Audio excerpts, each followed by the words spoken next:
पर्याप्त प्रयास, समर्पण और एकाग्रता दी जाए तो क्या कोई चीज अपना स्वयं का जीवन विकसित करना शुरू कर सकती है? क्या ये ऐसे कार्य करना शुरू कर सकता है मानो इसके अंदर कोई आत्मा या कोई एंटिटी हो, या ये मानव जैसे गुणों से युक्त हो? इस जादुई टोटके का प्रयोग कई लोगों द्वारा किया गया है। ये वास्तव में एक विचित्र उदाहरण है कि ये वास्तव में संभव हो सकता है।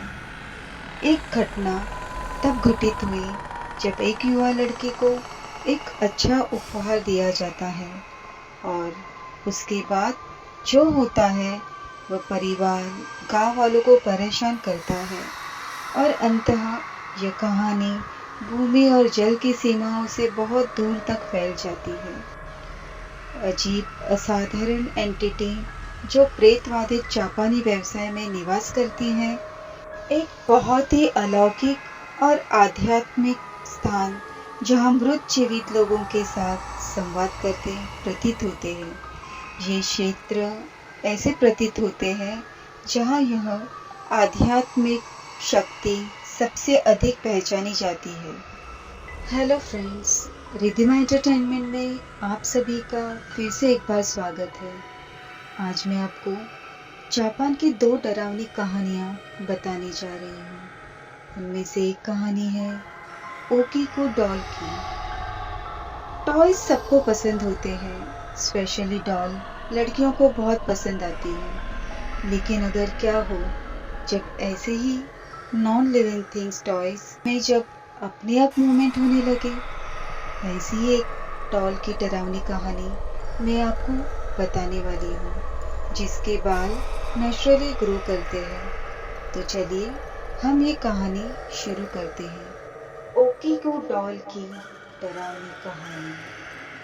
फ्रेंड्स, ये कहानी है 1918 की, जापान के एक गांव की, जहां पर एक भाई सुजुकी अपनी छोटी 2 साल की बहन ओकीको के लिए एक डॉल खरीदता है।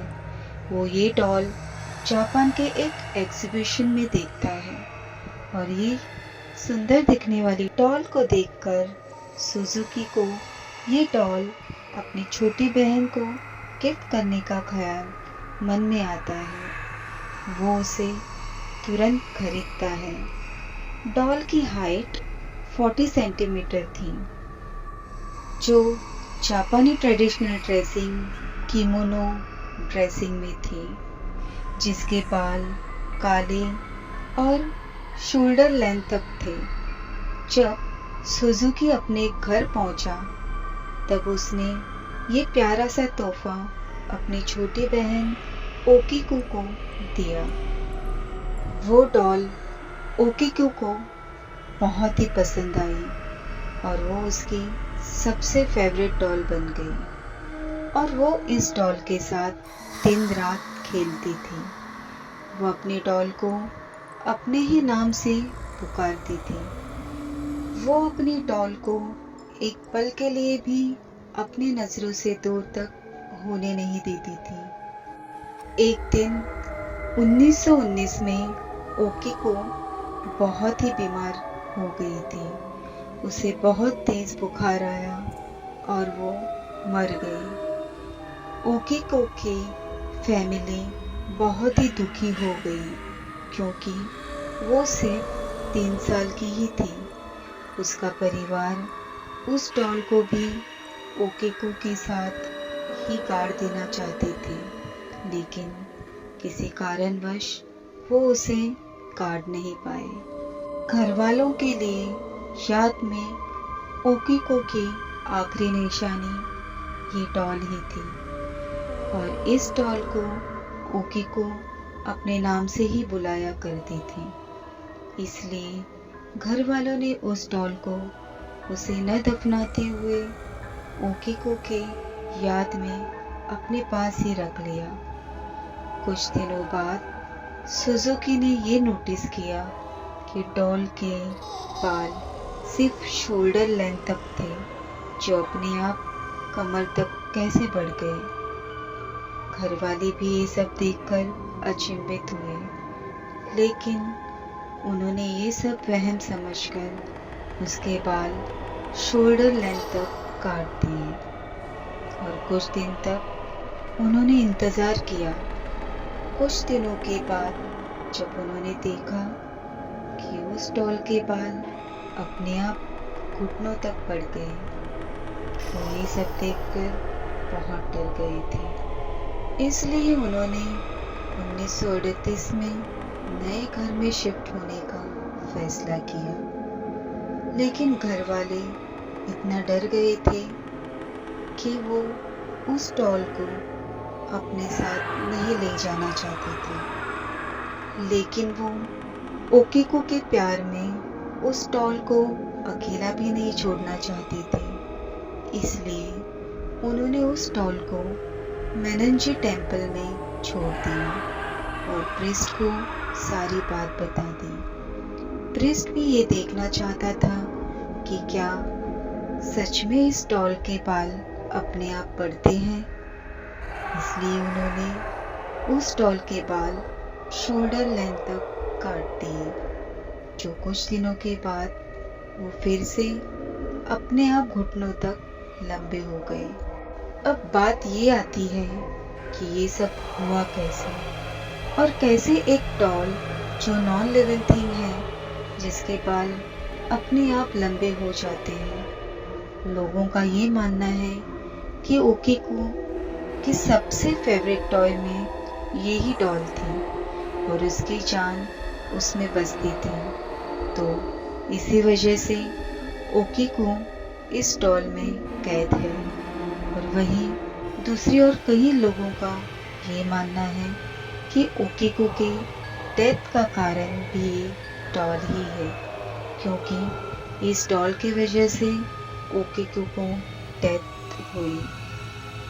किसी ने इस डॉल पर ब्लैक मैजिक किया था, जिसका शिकार ओकीको हो गई। मेननजी टेम्पल जो जापान में स्थित है, जहाँ पे ये डॉल ओकीको के याद में रखी गई है, जिसे आज भी देखा जा सकता है। ये डॉल कोई आम डॉल नहीं है, जिसके बाल हर साल घुटनों तक लंबे हो जाते हैं।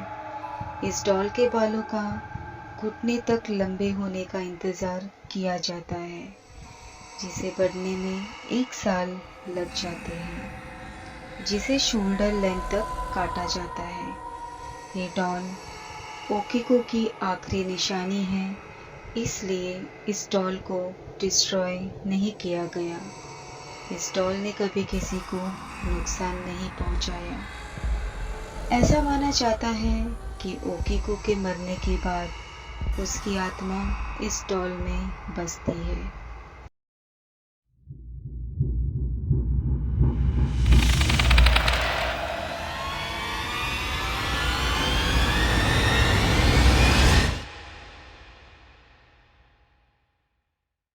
एक जापानी व्यक्ति था जो अपनी पत्नी से ऊब चुका था।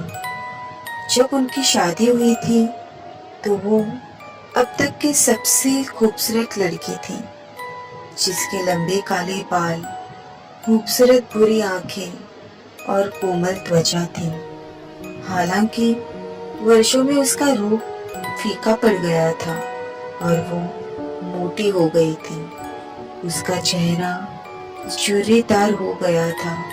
उसने महसूस किया कि वो अब उसके प्रति आकर्षित नहीं था और उसने उसे छोड़ने का फैसला किया। पति ने अपनी पत्नी से कहा कि वो तलाक चाहता है और तुरंत घर से निकल गया। उसने शहर में एक अपार्टमेंट किराए पर लिया और एक नए प्यार की तलाश में वो बार और क्लबों में गया। ये सब लंबे समय तक नहीं चला, क्योंकि बहुत ही जल्द उसे एक सुंदर युवा लड़की मिल गई थी, जो केवल 18 साल की थी। उसके लंबे और सुनहरे बाल, वो तुरंत ही आकर्षित हो गया था और हफ्तों के भीतर उसने उससे शादी करने के लिए कहा था। वो खूबसूरत लड़की सहमत हो गई और एक बार जब उनकी शादी हो गई तो वो उसके साथ रहने लगी। हालांकि जैसे ही उसकी उंगली पर अंगूठी डाली गई, वो खूबसूरत लड़की का रवैया बदल गया। उसका रवैया शादी से पहले प्यारा, खुश मिजाज और विनम्र होने से बदलकर आज गंभीर, क्रूर हो गया था। ऐसा लगता था कि वो घंटों सवारने, सौंदर्य प्रसाधन लगाने और आईने में खुद को निहारने में बिताती थी, क्योंकि वो वास्तव में खुद से ही प्यार करती थी। उसने अपना सारा पैसा उस पर खर्च कर दिया और अविश्वसनीय रूप से मांग भी कर रही थी। उसने उसे नए कपड़े, गहने और एक कार दिलाने के लिए मजबूर किया। एक दिन वो पहली बार जब घर पर जल्दी लौटा था तो उसने अपनी पत्नी को अच्छी तरह देखा। वो आईने के सामने बैठकर खुद को संवार रही थी। आईलाइनर, काजल और आईशैडो सभी सौंदर्य प्रसाधन हैं जिनका उपयोग बदसूरती को छुपाने के लिए किया जाता है। वो उससे शादी करके अब पछताने लगा था। जैसे जैसे साल बीतते गए, वो आदमी अपनी पूर्व बूढ़ी पत्नी के लिए तरसने लगा। वो भले ही बूढ़ी और अधिक वजन वाली थी, लेकिन वो उसका अच्छे से देखभाल किया करती थी। जब उसे उसकी कोमल आवाज, उसके सौम्य मुस्कान और उसके शाश्वत धैर्य की याद आई तो वो रो पड़ा। उसे उस दिन का पछतावा हुआ जब उसने उसे तलाक दे दिया था। उसे धीरे धीरे एहसास हुआ था कि वो अब भी अपनी पहली पत्नी से प्यार करता है, उससे कहीं अधिक प्यार करता है जितना वो उस खूबसूरत लड़की से कर सकता था। उसे समझ आने लगा कि कैसे उसने उसे एकमात्र महिला को त्याग कर दिया था जो उससे सच्चा प्यार करती थी। कभी कभी अपने सपनों में वो अपनी बूढ़ी पत्नी को अपने कमरे में अकेले बैठी देखता था। उसके लंबे काले बाल उसके चेहरे को ढक रहे थे। एक रात एक कड़वी बहस के बाद उसने फैसला किया कि वो काफी सहन कर चुका है, वो इसे और सहन नहीं कर सकेगा और अपनी खूबसूरत दिखने वाली पत्नी को छोड़ दिया। उसने शहर छोड़ दिया और अपनी बूढ़ी पत्नी के घर वापस जाने का लंबा सफर तय किया। जब वो उस गली में पहुंचा जहां वे रहते थे तो रात बहुत हो चुकी थी। घर सूना लग रहा था।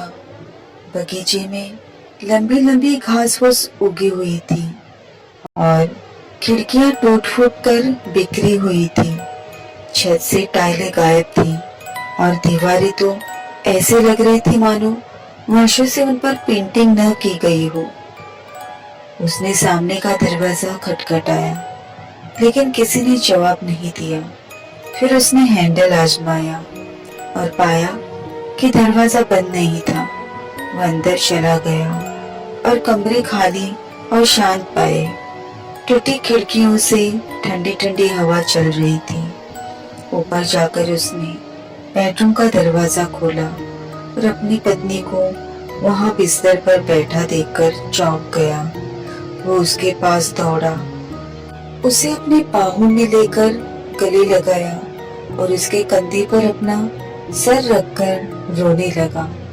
आंसुओं के माध्यम से उसने उसे बताया कि पिछले कुछ वर्षों में उसने उसे कितना याद किया है और उसे छोड़ने के लिए उसे माफ करने की विनती की।